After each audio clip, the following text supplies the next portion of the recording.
Genèse chapitre 2. Ainsi furent achevés les cieux et la terre, et toute leur armée. Dieu acheva au septième jour son œuvre qu'il avait faite, et il se reposa au septième jour de toute son œuvre qu'il avait faite. Dieu bénit le septième jour et il le sanctifia, parce qu'en ce jour il se reposa de toute son œuvre qu'il avait créée en la faisant. Voici les origines des cieux et de la terre, quand ils furent créés, lorsque l'Éternel Dieu fit une terre et des cieux. Aucun arbuste des champs n'était encore sur la terre et aucune herbe des champs ne germait encore, car l'Éternel Dieu n'avait pas fait pleuvoir sur la terre et il n'y avait point d'homme pour cultiver le sol. Mais une vapeur s'éleva de la terre et arrosa toute la surface du sol. L'Éternel Dieu forma l'homme de la poussière de la terre. Il souffla dans ses narines un souffle de vie et l'homme devint un être vivant.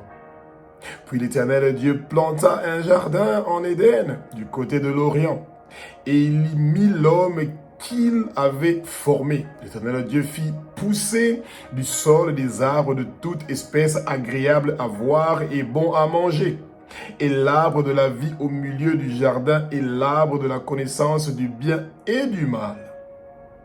Un fleuve sortait d'Éden pour arroser le jardin, et de là il se divisait en 4 bras.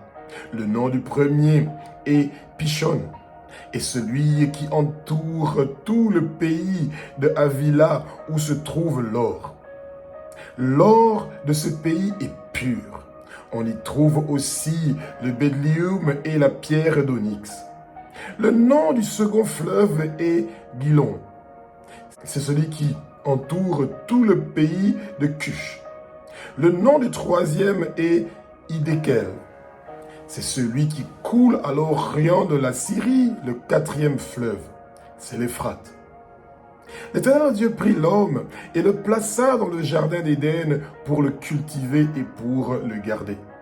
L'Éternel Dieu donna cet ordre tous les arbres du jardin. L'Éternel Dieu donna cet ordre à l'homme: tu pourras manger de tous les arbres du jardin, mais tu ne mangeras pas de l'arbre de la connaissance du bien et du mal, car le jour où tu en mangeras, tu mourras. L'Éternel Dieu dit: il n'est pas bon que l'homme soit seul. Je lui ferai une aide semblable à lui. L'Éternel Dieu forma de la terre tous les animaux des champs et tous les oiseaux du ciel. Et il les fit venir vers l'homme pour voir comment il les appellerait, afin que tout être vivant porte le nom que lui donnerait l'homme. L'Éternel Dieu forma de la terre tous les animaux des champs et tous les oiseaux du ciel, et il les fit venir vers l'homme pour voir comment il les appellerait, afin que tout être vivant porte le nom que lui donnerait l'homme.